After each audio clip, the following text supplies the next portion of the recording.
ஆம், இருந்து எடுத்து வருகிறார். கேட்போம், ஆசீர்வாதங்களை பெற்றுக்கொள்வோம். நீதிமானாக மாற நாங்கள் ஜெபிக்க வேண்டும்.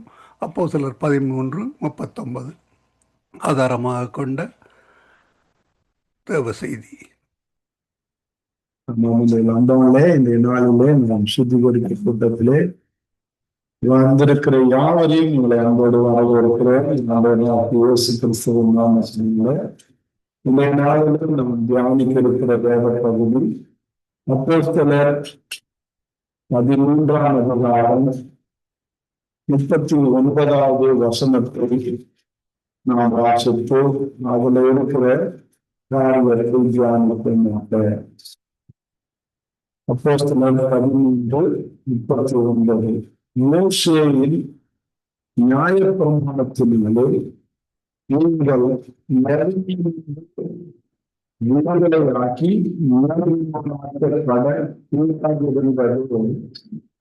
விசுவாசிக்கிறவர்கள் என்று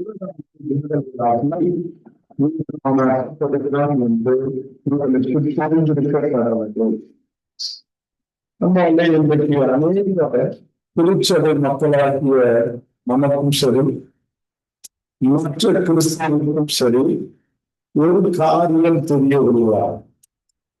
என்ன காரியம் அப்படின்னாக்கா, இன்னும் அநேக நாம் கிருமியினால்தான் நாம் என்று நினைத்துக் கொண்டிருக்கிறார்.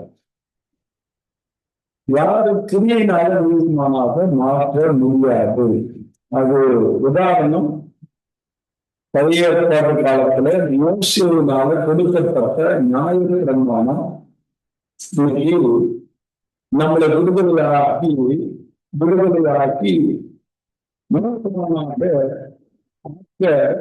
கூடாது இருந்ததாக வேதம் சொல்லுவதாக சொல்லுது. அவனுக்கு கட்டளை கொடுத்த ஆண்டவர் தான் கொடுத்தார், மோசேக்கு தான் கொடுத்தார். மோசே மூலமாக இஸ்ரவேல் மக்களுக்கு கொடுக்கப்பட்டது. ஆனால் அந்த 613 கட்டளை செய்து ஒரு நாளும் நீதிமானுக்கு மாற்ற முடியவில்லை, மாற முடியவில்லை. ஏன்னா அதை செய்ய முடியல. ஏதாவது பண்ணிடுற அந்த 613 செய்திகளும் 365 செய்யாது என்றும் இருக்குது. அது நீங்க படிச்சீங்கன்னாலும் தெரியும். ஒரு நாள் அதை நான் உங்களுக்கு காண்பிக்கிறேன். அவர் உண்மையிலே படிச்சுட்டு நான் ரொம்ப சோர்ந்துக்கிறேன். ஏன்னா அது சிறப்பு மக்கள் தான் நம்ம கொடுக்க தேவை, நம்ம சோழவும் தேவையில்லை.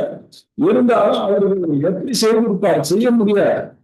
நம்ம காலம் பிரச்சனை நிறைய சொல்லின்னு சொல்றாங்க, நம்ம செய்யவில்லை. எதை செய்யக்கூடாதுன்னு சொல்றாங்க அதுதான் செய்யும் இன்றைக்கும்.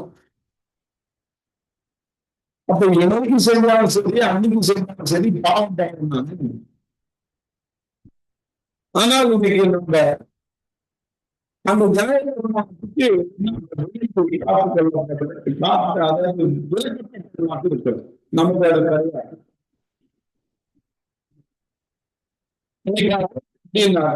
அது யாரும் செய்ய முடியாது ஆண்டவருக்கு தீர்மானித்து நமக்கு எளிமையாக நீதிமானாக்கிறதுக்கு பார்த்தீங்கன்னா, இயேசு ஆண்டவரை விசுவாசித்தாலே போதும் நீதிமானம் மாறும். நீ அவரை நம்பினாலே போதும். என்ன நம்பணும், எப்படி நம்பணும் அப்படின்னா, என்னுடைய பாவத்துக்காக, என்னுடைய குற்றத்துக்காக, என்னுடைய முயற்சிக்காக, என்னுடைய அக்கிரமத்திற்காக இயேசு மரித்தார். அதுதான் விசுவாசம். நான் மறிக்க வேண்டியவர்கள் அவர் மறித்தார். அவரை நான் நம்புறேன். அவர் மூலமா எனக்கு பரலோகம் எனக்கு திறக்கப்பட்டிருக்கிறது, எனக்கு தகுதியாகி இருக்கிறது என்று நான் விசுவாசிக்கிறேன். அதுதான் நம்பிக்கை. அதுதான் இங்க என்ன நீதிமானம் மாற்றுவது. ஏன்னா இன்னைக்கு 613 அவர் தான் கரெக்டா செய்து பழுதற்ற பலியாக அவர் தன்னை நமக்காக பயணச்சுத்த பலியாக ஒப்பு கொடுத்தார். எனக்கு பதிலாக அல்லது இஸ்ரேல் மக்களுக்கு பதிலாக இந்த உலகத்தில் இருக்கிற அத்தனை மக்களுடைய பாவங்களுக்கும் பதிலாக அவர் தந்தை என்ன செஞ்சார்? ஒப்பு கொடுத்துட்டார். அந்த ஒப்பு கொடுத்து அவர் மறித்து 3ஆம் நாள் இறந்ததுனால எனக்காக அவர் மறிச்சார். நான் மறிக்க வேண்டிய இடத்துல அவர் மறித்தார் என்பது நீங்களாக நம்பத்த போது, விசுவாசித்தால் போது நம்ம நீளமாக இவெல்லாம் நமக்கு தெரிந்திருக்க எழுதுறாரு. விசுவாசிக்கிறவன் எவனும் அவளும் என்று எவரும் இந்த 613 காரியத்தில் என்று இந்த 613 காரியத்தை செய்யாம நீ போனது நிமித்தம் அதிலிருந்து அதுதான் சொல்றாங்க.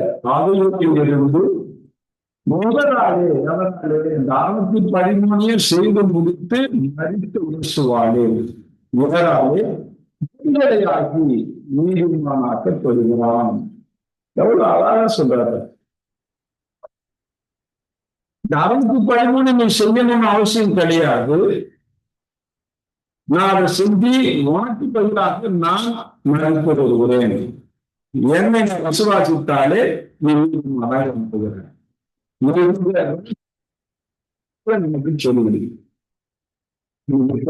நம்ம குற்றவாளியா மாற மாட்டோம். இனி விசுவாசானவன் இந்த ரகசியத்தை தான் அநேக புருஷர்களுக்கு மறைத்து நீதான் பாவம் செய்த, நீதான் பாவி என்று சொல்லி நம்மளை பாவத்துல என்ன செய்யறாங்க? திட்டம் சாத்தி கொண்டிருக்கிறார். அதனால இன்னைக்கு அந்த குற்றச்சாட்டிலிருந்து நானும் தப்பிக்கொள்ளணும் என்றார். அந்த குற்றச்சாட்டிலிருந்து நாம குற்ற மனசாட்சியை நம்ம நீங்கணும் என்றால் இயேசு கிறிஸ்துவை முழு இருதயத்தோடு விசுவாசிக்க வேண்டுமா? என்னுடைய பாவத்துக்காக, என்னுடைய குற்றத்துக்காக, என்னுடைய அக்கிரமத்துக்காக, என்னுடைய மீட்புக்காக அவர் அடிக்கப்பட்ட எனக்காக பிராயச்சித்த பலியாக மாறினார். அதை நான் விசுவாசிக்கிறேன் என்று சொல்லி நாம விசுவாசிக்க நாம் நீதிமானாக மாறுவோம். நான்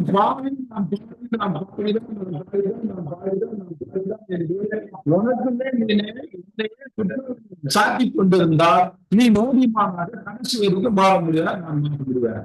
ஏனென்றால் நம்முடைய கிரியினாலே ஒரு நீதிமானாக மாற்ற முடியாது என்று கலாத்தியர்ல தோல் எழுதுறாரு.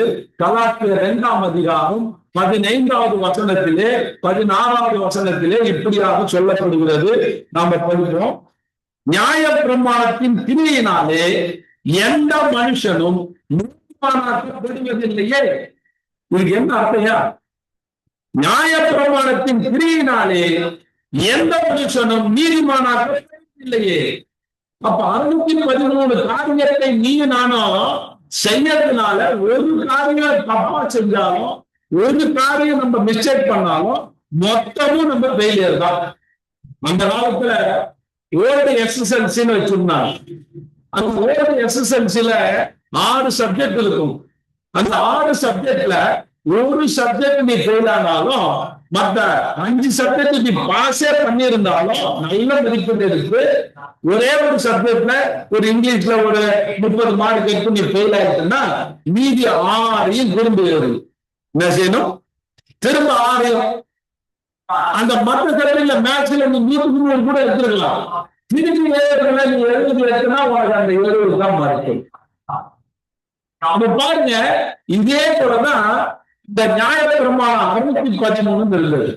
ஒண்ணுல நீ ஃபெயில் ஆட்டாலும், ஒண்ணு நீ செய்ய முடியாத நீனு தவறிட்டாலும், 613 ஒண்ணு தவறினாலும் மீறி 612 நீ செய்து முடித்திருந்தாலும் நீ ஃபெயில் தான். இப்ப இதனாலதான் யாரும் அதுல பாஸ் ஆக முடியாம தடுமாறி கொண்டு இருந்தார். இதெல்லாம் இயேசு கிறிஸ்து தன் மேல ஏற்றுக்கொண்டு தானே அந்த 613 கரெக்டா நடந்து பழுதற்ற பலியாக மாறி அவர் நமக்காக பிராயச்சித்த பலியாக மாறினார். உனக்கு பதிலாக, எனக்கு பதிலாக, வரக்கூடிய ஜெனரேஷனுக்கு பதிலாக, இல்ல கணிந்து முடிந்த இஸ்ரவேல் மக்களுக்கு பதிலாக அவர் தன்னையே என்ன செஞ்சாரு? இதுல சிலுவையிலே மரித்து ஒப்பு கொடுத்தார். அப்படி அந்த ஒப்பு கொடுத்ததுனால நீ நானும் விடுதலையாக்கப்பட்டோம். அவருடைய மரணத்தினாலே விடுதலையாக்கப்பட்டோம். அதனாலதான் இங்க சொல்றாரு, இங்க பவுல் அழகா சொல்றாரு கலாத்தியர் 2:16 பாருங்க 17, கிறிஸ்துவுக்குள் நீதிமான்களாக்கப்படும்படி நாடுகிற நாமும் பாவிகளாக காணப்படுவோமானால் கிறிஸ்து பாவத்துக்கு காரணரோ அல்லவே. இன்னைக்கு எப்படியாக இருக்கிற 15 படிக்கிறேன், கலாத்தியர் 2:15, புறஜாதியரில் பிறந்த பாவிகளாயிராமல் சுபாவத்தின்படி யூதராய் இருக்கிற நாமும் கிறிஸ்துவை பற்றி விசுவாசத்தினாலே அன்றி நியாயப்பிரமாணத்தின் கிரியையினாலே மனுஷன் நீதிமானாக்கப்படுவதில்லை என்ற அறிந்து நியாயப்பிரமாணத்தின் கிரியையினால் அல்ல கிறிஸ்துவை பற்றும் விசுவாசத்தினாலே நீதிமானாக்கப்படும்படிக்கு கர்த்தர் இயேசுவின் மேல் விசுவாசிகளாகும். இந்த 15ஆம் வசனம் சொல்லுது, நியாயப்பிரமாணத்தின் கிரியையினாலே மனுஷன் நீதிமானாக்கப்படுவதை அறிந்து. ஏன் அறிந்தோம்னா அறிஞ்சிட்டோம். ஒண்ணு ஃபெயிலானாலும் ஃபெயில்தான், எல்லாத்துலையும் மொத்தத்துக்கு ஃபெயில். அப்ப இந்த 10 கட்டளை இருந்தாலும் சரிதான், ஒரு கட்டளை நீ ஃபெயில் ஆனாலும் 10 கட்டளையும் திரும்பி ஃபெயில் தான். அதே வேலை 610. இன்னைக்கு நான் கிறிஸ்தவ வட்டாரத்துல நிறைய பேர்ட்ட கேட்கிறேன், எத்தனை கட்டளைகள் அப்படின்னாக்க 10 கட்டளைகள் தான் சொல்றோம். அதுதான் தெரியுது, அதை போதிச்சிருக்கிறாங்க மக்களுக்கு. இன்னைக்கு 613 கட்டளைகளை தான் கர்த்தர் கொடுத்தார் மோசே மூலமாக. அப்போ ஒண்ணு ஃபெயில் ஆனாலும் ஃபெயில் தான். ஆனால்தான் சொல்றாரு, அதாவது இயேசு கிறிஸ்துவை பற்றி விசுவாசத்தினாலே அன்றி நியாயப்பிரமாணத்தின் கிரியையினாலே மனுஷன் நீதிமானாக்கப்படுவதில்லை என்று அறிந்து. இது அதுதான் சொல்றாரு அப்போஸ்தலர்ல, உங்களுக்கு தெரிந்திருக்க கடவுள். என்ன தெரிந்திருக்கணும்? ஒவ்வொரு கிறிஸ்தவனும் அறிந்து வைத்திருக்க வேண்டிய காரிய ரகசியம் என்ன அப்படின்னாக்கா, நியாயப்பிரமாணத்தினால நாம நீதிமானாக மாற முடியாது. இதுதான் தெரிஞ்சு வச்சிருக்க விஷயம். அப்ப இயேசு கிறிஸ்துவை விசுவாசிக்கிறதுனால அவன் அர்த்தம் சொல்றாரு, நியாயப்பிரமாணத்தின் கிரியினால் அல்ல கிறிஸ்துவை பற்றும் விசுவாசத்தினாலே நீதிமானாக்கப்படும்படி கிறிஸ்து இயேசுவை விசுவாசிகளாகும். நம்ம எதுக்கு ஆண்டவரை விசுவாசித்தோம் என்றால், நியாயப்பிரமாணத்தினால எந்த பாவம் இன்னைக்கு நம்மளை ஆளுமை செய்யாதபடிக்கு கிறிஸ்து இயேசு நமக்காக சாபமானார், பாவமானார், நமக்காக பலியானார், அவராக நாம் மீட்கப்பட்டிருக்கிறோம் என்று நிச்சயமாய் நம்பது. அதுதான் விசுவாசம். இதுதான் விசுவாசம்.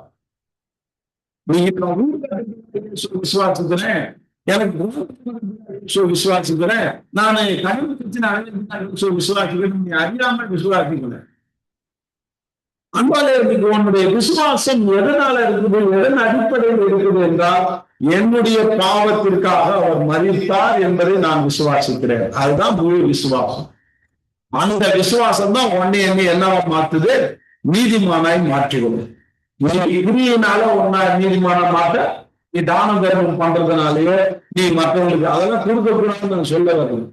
இயேசுவை விசுவாசித்தால் அவரை போல நீ மாறணும். அடுத்தது ஏன் நாம மாற முடியல, ஏன் நமக்கு ஆசீர்வாதம் இல்லை இன்னைக்கு கிறிஸ்தவர்களுக்கு அப்படின்னாக்கா, இயேசுவை விசுவாசிக்கிறோம்னு சொல்லிட்டு அவருடைய குணாதிசயத்துல நம்ம வாழல. நேற்று ஒரு காரியத்தை நான் கேள்விப்பட்டேன். ஒரு இயேசுவை அறிந்த ஒரு குடும்பம் பல வருஷமா ஆண்டவர்கிட்ட போறாங்க. ஆனா ஆண்டவர்கிட்ட போய் கீழ்ப்படியாதவர்கள். அந்த அம்மா யாரு? ஆண்டவருடைய வார்த்தைக்கு கீழ்ப்படியாத அம்மா. ஆனா இயேசுவேட்ட வருது. நல்ல வசனத்தை மனப்பாடமா தெரியும், எல்லா வசனம் ஃபிங்கர் டிப்ல தெரியும், ஆலயத்துக்கு போகும், எல்லாம் தெரியும், எல்லாம் பண்ணுது. நேற்று ஒரு விருந்தாடிக்கு தாய் தலைகாணி கொடுக்க மறுப்பிச்சான். ஒருத்தர் வராங்க, வீட்டை தேடி வராங்க, அவங்களுக்கு தாய் தலைகாணி கொடுத்தா என்ன படுக்கிறது? உன்னோட தூக்கிட்டு பார்த்துச்சு. இது புதுசா பொம்பளை ஆலயத்துக்கு போடு, வெக்கமா இல்ல, வேதனையா இல்ல? அப்படியே கணவன் எனக்கு சொல்றாரு, என் பாய் தலைகாணி நான் கொடுத்தேன், நம்ம விருந்தினருக்கு நான் தரையிலே படுத்துட்டேன், அந்த ஜில்லுக்குள்ள தூக்கமே இல்லை, விடிய விடிய பூச்சிட்டு இருந்தேன், என் பூட்டிக்கிட்டு இருக்கிறா. எவ்வளவு சத்தியம் கேட்டோம், உனக்கு என்ன ஏறல? அந்த இறக்க குணம், ஏசுகிட்ட இருந்த குணம், தயவு, நற்குணம் இல்லை. இன்னைக்கு பிசாசு குணத்துல இடம் கொடுத்துட்டு நான் கிறிஸ்தவனா இருக்கிறேன், நான் விசுவாசிக்கிறேன்னு சொன்னாக்க விசுவாசி சொல்லுமா? அன்பால நீ நீதிமானாய் மாற முடியுமா? இயேசுவை நாம விசுவாசிக்கிறோம் என்றால் இந்த ஒரு விஷயத்துல மட்டுமல்ல, இயேசு கிறிஸ்துடைய குணாதிசயங்கள் அத்தனையும் நம்ம நடக்கணும். ஆமென். அப்பதான் நீ ஒழுங்கா விசுவாசிக்கிறன்னு அர்த்தம். என் பாவத்துக்காக மறிச்சார், சந்தேகமே இல்லை, நீதிமானா மாறிட்ட. ஆனா அந்த நீதியை தக்க வைத்துக் கொள்வதும் விட்டு ஓட்டுவதும் யார் கையில இருக்குது? நம்ம கையில தான் இருக்குது. நீ கிரியை செய்து நீதிமானாய் மாறாமல் நீதிமானாய் மாறிவிட்டதை காத்துக்கொள்வதே கிரியை செய்ய வேண்டும். புரியுதா? புரியுங்களா? நீ கிரியை செய்து நீதிமானாய் மாற முடியாது. நீ ஒன்ஸ் நீதிமானாய் விசுவாசித்தாலே நீதிமான ஆயிட்ட. ஆனா அந்த நீதியை தக்க வைத்துக் கொள்வதற்கு நற்கிரியை செய்ய வேண்டும். நீங்க புரியாம இன்னைக்கு கிறிஸ்து தலைகளை மாறி இருக்கு, கிறிஸ்தவருக்கு. அதனால இன்னைக்கு நாம எப்படியாக இருக்கிறோம்? நீ நான் நற்கிரியை செய்ய வேண்டும். எதுக்காக? அந்த நீதியை நிலைநிறுத்துவதற்காக. ஆமே, நாம் பரலோகத்திலே பிரவேசிப்பதற்கு அந்த நீதி நிலைநிற்க வேண்டும். கிறிஸ்துவனால அந்த நீதியை நாம விட்டு ஓட்டுறக்கூடாது. அன்பாலே, இன்னைக்கு நாம ஒப்பு கொடுப்போம், சிந்திப்போம். ஆண்டவரே, நான் கடைசி வரைக்கும் அந்த நீதியை நிலைநாட்ட எனக்கு உதவி செய்யும். உன்னை நான் விசுவாசிக்கிறேன், அந்த நீதிமானாக நான் மாறிட்டேன். ஆனால் என்னுடைய கிரியையினால, என்னுடைய அபத்தமான விஷயத்தினால அதை நான் இழந்து போயிடாதபடிக்கு நான் நற்கிரியை செய்து அதை நான் கடைசி வரைக்கும் தக்க வைத்துக் கொள்ள எனக்கு உதவி செய்யும் என்று சொல்லி நாம ஜெபிக்க வேண்டும். அன்பாண்டே, ஒப்பு கொடுப்போம், ஜெபிப்போம். ஆமென், ஆமென். God bless you, அன்பாண்டே.